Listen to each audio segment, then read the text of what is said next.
The amount you need to retire at 60 may be lower than you fear, or much higher than you think. Here's what's true either way. Most people never actually run the number. They just carry a vague fear around with them, some half-remembered headline about needing $3 million, or a gut feeling that they've already blown it. Stick with me for the next few minutes, and you'll walk away with your number. Not a guess, an actual calculable target built from the same math the big investment firms use internally, plus the two variables almost nobody accounts for. The two things that make retiring at 60 completely different from retiring at 67. Because here's the trap. Every generic retirement calculator you'll find online assumes you're stopping at 67. That's the default. That's baked into almost every rule of thumb you've ever heard. But 60 isn't 67, and the 7 years in between are exactly where this gets expensive. Let's start with the number everybody quotes, the 4% rule. The idea is simple. Take whatever you need to spend each year, divide it by 4%, and that's your target. Spend $60,000 a year, you need $1.5 million saved. It's a clean rule, and for decades, it's been the industry standard. The catch most people miss? That 4% number was built around a 30-year retirement. Retire at 67, live to 97, you're covered.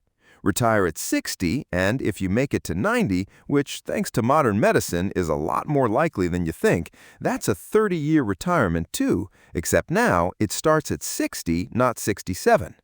Some of the same firms that popularized the 4% rule now suggest people retiring this early lean closer to 3 to 3.5%, simply because the money has to stretch further. That shift sounds small. It isn't. Drop from 4% to 3.5%, and that same $60,000 lifestyle now requires $1.7 million instead of $1.5 million.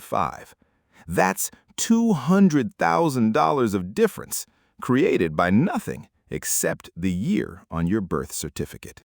Now, here's the second number, and this one's from Fidelity, who spent years building the milestones a lot of financial planners still use today.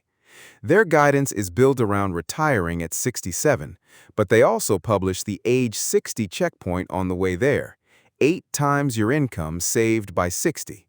Someone earning $90,000 a year would be tracking toward roughly $720,000 by that point. Notice something. That 8x milestone is built for people who are still going to work 7 more years after hitting it. If you're planning to actually stop at 60, that milestone isn't your finish line. It's closer to your starting line. It's not that the math is complicated, it's that this distinction just never gets spelled out. The generic number you've heard your whole working life was never built for you if 60 is your target. So what actually changes the math for an age 60 retirement? 3 things. Let's go through them one at a time because each one is fixable. Not 3, but fixable. The first is Social Security. You can't touch it until 62 no matter what. And if your full retirement age is 67, which it is for most people watching this, claiming at 62 locks in a permanent 30% reduction, not temporary, permanent, for the rest of your life. Say your full benefit would be $2,000 a month. Claim at 62, you get $1,400, forever. That's $600 a month every month that never comes back, even though your check keeps adjusting for inflation from that lower starting point. So if you're retiring at 60, you're not just retiring early from your job, you're staring down a 2-year minimum gap, 60 to 62, before Social Security even becomes an option, and a real financial incentive to wait even longer than that if you can. The second is healthcare, and this is the one that quietly wrecks people's plans. Medicare doesn't kick in until 65, so if you retire at 60, you've got a 5-year window where you're buying your own health insurance full price with no employer covering any of it. Recent federal health policy data puts this in real numbers.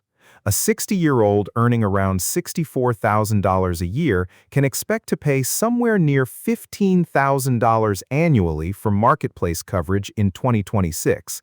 And depending on your income and how subsidy rules shake out, that number can run meaningfully higher. Multiply that across 5 years, and you're looking at a 6-figure expense that a lot of people simply never put in the spreadsheet. This isn't a reason to panic, it's a reason to budget for it on purpose instead of discovering it by accident in month 2 of retirement. The third is simply time. 60 to 90 is 30 years. That's not a short retirement you're funding. It's as long as some entire careers. Every one of these factors compounds the others. A shorter accumulation window, a longer withdrawal window, and a mandatory unsubsidized stretch for healthcare, all landing at the same time. Okay, so that's the bad news, fully on the table. Now, here's what you actually do about it. Because this is fixable, and the tools available to you specifically because of your age are stronger than most people realize. Tool 1, the super catch-up. Congress built a specific window for exactly this situation. If you're between 60 and 63, the IRS lets you put up to $35,750 into a 401k in 2026. That's the standard limit plus catch-up contributions plus an extra super catch-up that only exists for this 4-year age range. It's the single largest legal tax advantage savings window most people will ever have access to, and it's designed specifically for the years right before an age 60 retirement. Tool 2, the bridge strategy. Remember that Social Security decision? Here's how people solve it without gutting their portfolio. Instead of pulling straight from your investments during those early bridge years, which is risky if the market happens to dip right when you retire, some retirees build a simple ladder of bonds or CDs, each one maturing a year apart.